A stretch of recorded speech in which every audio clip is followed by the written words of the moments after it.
నేర్చుకోండి, లక్షల్లో సంపాదించండి. Quality thought Madhapur, Ameerpet, USA.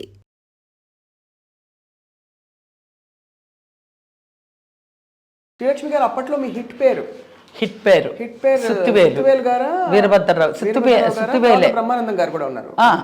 Next Brahmanandam, first Suthivelu. Suthivelu garu, నేను ఇన్నోసెంట్ భార్య, గడుసు మొగుడు అంటే ఈయన. అవన్నీ బాగానే వచ్చినాయి. సుత్తివేలు తర్వాత బ్రహ్మానందం, తర్వాత ఇంకా నూతన్ ప్రసాద్ గారు, అందరూ మొత్తం ఎంతమంది 40 మందో 50 మందో మేల్ ఆర్టిస్టులు, కమెడియన్లు ఉన్నారు. అందరితో చేశాను నేను క్యారెక్టర్స్. సత్యనారాయణ గారు, రావు గోపాలరావు గారు, మారుతిరావు గారు, ఎంఎస్ గారు, ఏవిఎస్ గారు, మొత్తం ఎంతమంది మెయిల్ ఆర్టిస్టులు అందరితోటి క్యారెక్టర్ చేశాను కమెడియన్గా. వాళ్ళందరూ ఏమనేవారు అంటే, యూజువల్లీ ఒక స్త్రీగా మీరు మొత్తం సీన్ అంతా ఇప్పుడు మీరుంటే ఎవరిని చూసే పరిస్థితి ఉండదు. మీరు బ్రహ్మానందం గారు అన్నప్పుడు అప్పుడు పోటాపోటీగా అఫ్ కోర్స్ మిగతా వాళ్ళందరూ కూడా చాలా సీనియర్ ఆర్టిస్టులు. అయితే మీ ఇద్దరికి మీరు బ్రహ్మానందం గారు ఉన్నారంటే మాత్రం భలే పండేది. అదే వాళ్ళు ఎలాగన్నా డామినేట్ చేద్దాం అనుకుంటారు, కానీ నేను చేయనట్టుగానే సరే చేయండి అని లాస్ట్ వచ్చేసరికి టక్ అంటాను. మొత్తం ఆ ఫ్రేమ్లో నేనే మిగులుతా. అంతే అది అయిపోయినాయి అండి, అది అయిపోయినాయి కదా. ఒకసారి ఒక ఎగ్జాంపుల్ చెప్తాను. రాజేంద్ర ప్రసాద్ గారు, రాలంగ నరసరావు గారు సినిమాలో మేము మొత్తం అందరు ఆర్టిస్టులు వరుసగా ఉంటారనమాట. ఉండి అందరూ లాస్ట్లో నాకు డైలాగ్ వచ్చింది. లాస్ట్లో నా డైలాగ్ వస్తే అందరూ చెప్పేసి లాస్ట్లో డైలాగ్ నా దగ్గరకు వచ్చేసరికి పట్మని వదిలేసేదాన్ని, అంటే రాక వదిలేసేదాన్ని. అబ్బా అనేవాడు రాజేంద్ర ప్రసాద్ అని.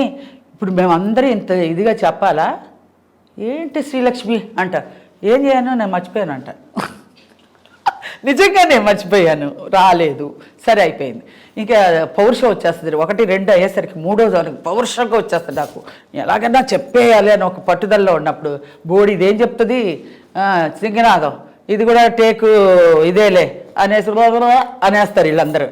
టేక్ అని చెప్పేస్తాను నేను చెప్పేస్తాను, ఇంకా టేక్ ఓకే అయిపోతుంది. ఇప్పుడు అమ్మో ఇది చెప్పేసి శ్రీలక్ష్మి చెప్పేసింది బాబోయ్, నేను చెప్పదనుకుని నేను ఆదాపుగా మాట్లాడాను, ఏదో యథార్చగా మాట్లాడానండి. మళ్ళీ 1 మోర్ అండి, అమ్మో నేను శ్రీలక్ష్మితో 1 మోర్ చేయను, వెళ్ళిపోతారు డైరెక్టర్ గారు. ఈ ఉన్నావే ఇంతసేపు మేము బాగా చేసినప్పుడేమో చెప్పి చావలేదు, ఇప్పుడేమో నేను ఏం చెప్తుందిలే అని క్యాజువల్గా చెప్పినప్పుడు నువ్వు చెప్పేశావు. రాజేంద్ర ప్రసాద్ అమ్మో శ్రీలక్ష్మి దగ్గర ఒళ్ళు దగ్గర పెట్టుకొని చెప్పాలి మనం ఏం చెప్పినా. రెండోసారి చెప్పినా 3వసారి చెప్పినా ఒకవేళ చెప్పలేకపోతే ఎలాగైనా చెప్పేస్తుంది అని అలర్ట్గా చెప్తారు వాళ్ళు. అది ఒక దెబ్బ తిన్నారు, చెప్తుందిలే అనేసి చెప్పేశాడు. చెప్పేశాడు నేను టేక్ అయిపోయిందా, అమ్మో నేనేదో యాదాచిగా మాట్లాడానండి. 1 మోర్ అండి 1 మోర్ అంతా లేదు, శ్రీలక్ష్మి దగ్గర 1 మోర్ లేవు, అంతే శ్రీలక్ష్మి చెప్పేస్తే అయిపోయింది పదండి అన్నారు. అలాగా నా దగ్గర వచ్చేసరికి అలర్ట్గా ఉంటారు ఎవరైనా సరే. నూతన్ ప్రసాద్ గారు కూడా ఒకసారి శ్రీవారికి ప్రేమలేఖలప్పుడు రిక్షాలో వెళ్తుంటే లాంగ్ షాట్ అనమాట, బంతి చామంతి ముద్దాడుకుందాములే ఆ పాట నేను పాడాలి. వాడు ఒకడికి కథ చెప్తాను, కథ చెప్పేసరికి వాడు గిలగిలా కొట్టుకొని పడిపోతాడు. కూరగాయలవాడు అది వేరే, ఇక్కడ ఒక రిక్షా వాడు కిల్లి కొట్టుకు వెళ్ళి వచ్చే లోపల ఇలా పడిపోతాడు. ఏమే నువ్వు కథ చెప్పావా అందుకే కొట్టుకుని చేస్తున్నాడు ఇక్కడ అంటాడనమాట. అది ఏమండి నేను ఒక కథ చెప్తాను అని ఆ పాట అదంతా లాంగ్ షాట్ పెట్టారనమాట. ఇదంతా ఇలాగ అది ఇది అని చెప్తుంటే, ఏమండి నాకు ఆ పాట రావట్లేదండి, మీరు పాడండి, లిప్ మూమెంట్ ఇవ్వండి, నేను పాడేస్తాను, నేను లిప్ మూమెంట్ ఇస్తాను, మీరు పాడేయండి. ఏమనుకుంటున్నావు, లాంగ్ షాట్ నేను పాడితే నువ్వు లిప్ మూమెంట్ ఇస్తావా నూతన్ ప్రసాద్? అదంతా కుదరదు, నువ్వు పాడు, వచ్చినట్టు నువ్వు పాడు, కెమెరా దగ్గరికి తీస్తారు, నీకు తెలియదేమో అది జూమ్ వెళ్తారు, నువ్వు అంత దూరంలో ఉన్నావు, నువ్వు పాడే నేను లిప్ ఇస్తాను అంటున్నావా అనేసి పాడు. ఎలా అయినా నేనే పాడాను అనుకోండి, ఆఖరికి కొంచెం హెల్ప్ చేయండి అంటే చేయలే. అలా ఉంటారు మగవాళ్ళు అంటున్నా. అదే మరి నేను వాళ్ళు అలా ఉంటారు, వాళ్ళతో ఇలాగ ఉండాలి, మనం ఇలా మేనేజబుల్గా ఉండాలి, వాళ్ళు డామినేటింగ్గా ఉంటారు, ఏమి తెలిసేది కాదు. నేను బోల్డ్గా చేసేసేదాన్ని, నేనే ఫ్రేమ్లో వచ్చేసేదాన్ని. ఏ మేల్ స్టార్ మీతో ఎక్కువ పోటీ పడేవారు మీ పేర్లలో? అందరూ ఈక్వల్గానే, అందరూ మామూలుగానే, నేను అందరితో ఈక్వల్గా బాగానే చేసేదాన్ని. కాదు కదా, డామినేట్ చేస్తారని చెప్పి కొంచెం ఎలాట్గా ఉండే, అందరూ ఎలాట్గా ఉండే. ఆ కామెడీ సీన్ వచ్చేటప్పుడు అందరూ ప్రాక్టీస్ బాగా చేస్తాం. అంటే అది వరకు రోజుల్లో ఈ కుళ్ళులు కుతురంతరాలు అవన్నీ ఉండదు కదండి. చెప్పరు సపోర్ట్గా చెప్పరు, కానీ వాళ్ళ క్యారెక్టర్ వాళ్ళు డెవలప్ చేసుకుంటూ వెళ్తారు. కానీ నువ్వు ఇలా చేయమని నేను ఇలా చేయిస్తాను అని అనరు. మనమే మోల్డ్ చేసుకొని వాళ్ళకి ఈక్వల్గా మనం బ్యాలెన్స్ చేసుకోవాలని మనమే చేసుకొని ఉండాలి. వాళ్ళు చెప్పరు. కానీ అదే నూతన్ ప్రసాద్ గారు ఏంటనుకుంటున్నావు, అది నిజంగానే ఆయన చెప్పింది, నిజంగానే అది నాకు తెలియదు కదా. ఆయన చెప్పింది లాంగ్ షాట్ అని నేను అనుకుని లిప్ ఇచ్చే పాడేయండి నేను పాడేస్తాను అంటున్నాను. కానీ అది తప్పు, అసలు అది నాది తప్పు. జూమ్ ఉంటుంది కదా, అది నా తప్పు.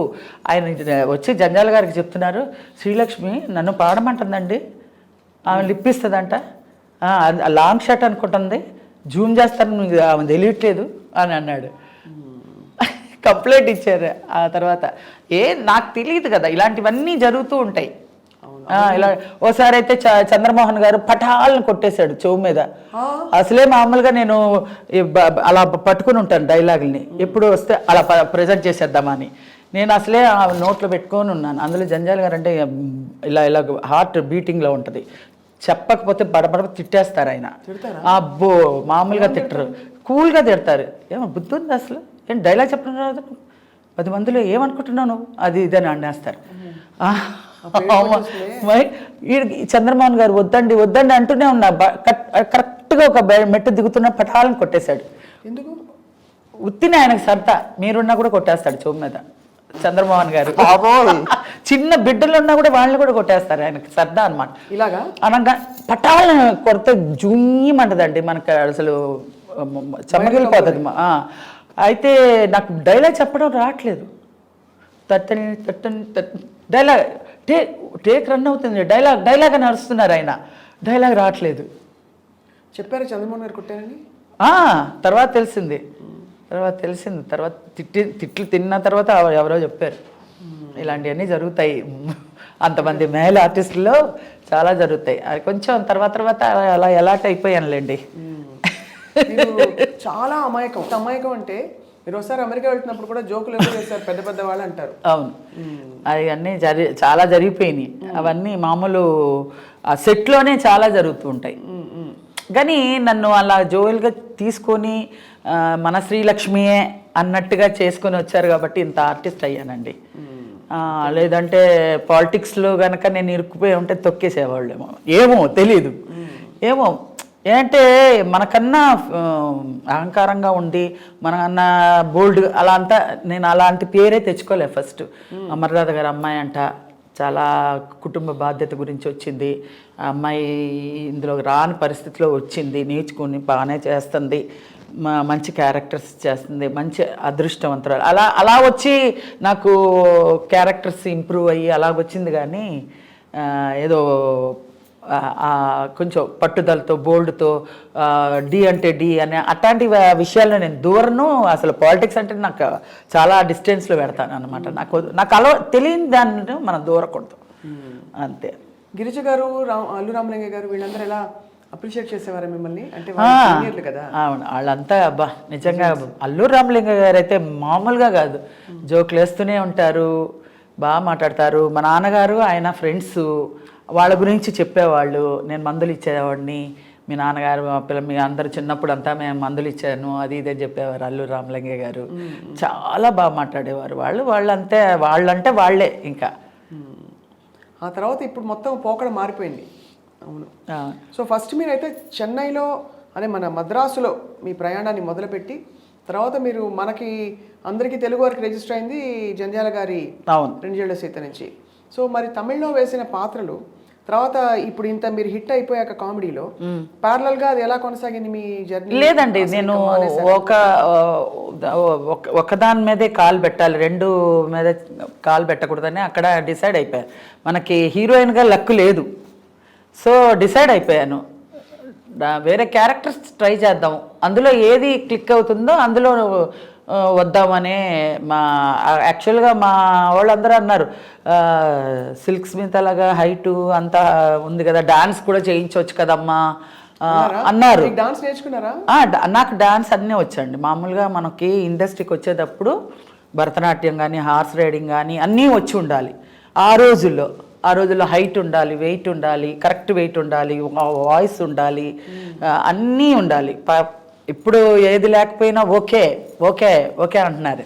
అప్పుడులో కాలు సరిగ్గా లేకపోతే కాళ్ళు వేరే కాళ్ళు జూము, వేళ్ళు సరిగా లేకపోతే ఇంకొకళ్ళు వేళ్ళు తెరిచి వేళ్ళు మూమెంట్లు ఇవన్నీ చేసేవాళ్ళు. మనకి ఇదివరకు మన ఒరిజినల్ అంటే ఒరిజినల్ ఉండాలి, హైట్ అంటే హైట్ ఉండాలి, పర్సనాలిటీ వాయిస్. మంచి హైట్. నేను అప్పుడులో డబ్బింగ్లు లేవు నాకు డైలాగ్ వచ్చినా రాకపోయినా నేర్చుకొని చెప్పేదాన్ని. అందుకనే ఆ రోజులు క్లారిటీ వేరండి. ఆ రోజుల్లో సినిమాలు అంటే అద్దం పట్టేలాగా అలా ఉంటాయి అన్నమాట. మా యాక్టింగ్ కూడా క్యారెక్టర్ పరంగా నన్ను తీసుకుంటే క్యారెక్టర్ అలా సానబట్టేవాళ్ళు అనమాట. క్యారెక్టర్ అలా అంటే అలాగా రిహార్సల్స్ ఉంటాయి.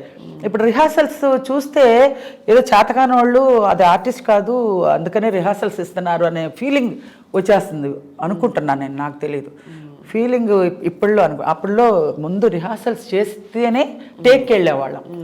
అది వరకు ఫిలిం కదా. అవునవును. టేక్ అవ్వకూడదు అసలు అందుకనే ఆ రోజు నేను శ్రీలక్ష్మి డైలాగ్ చెప్పేసింది మళ్ళీ 1 more అంటే ఇచ్చేవాళ్ళు కాదు. ఫిలిం కదా, మళ్ళీ నేను పడలేనురా బాబు, నేను వచ్చేయండి అనేవారు. ఇప్పుడైతే ఓకే రాజేంద్ర ప్రసాద్ గారు టేక్ ఎవరు ఉంటే మన డైలాగ్ తీసుకుంటేవాళ్ళు. ఈ శ్రీలక్ష్మి ఉందే అనేవారు. అందుకనే శ్రీలక్ష్మి దగ్గర డైలాగ్ మధ్యలో అయినా పెట్టండి, లేదంటే ముందు పెట్టండి, ఆఖరిన పెడితే మేమంతా అయిపోతాం మేము అనేవారు.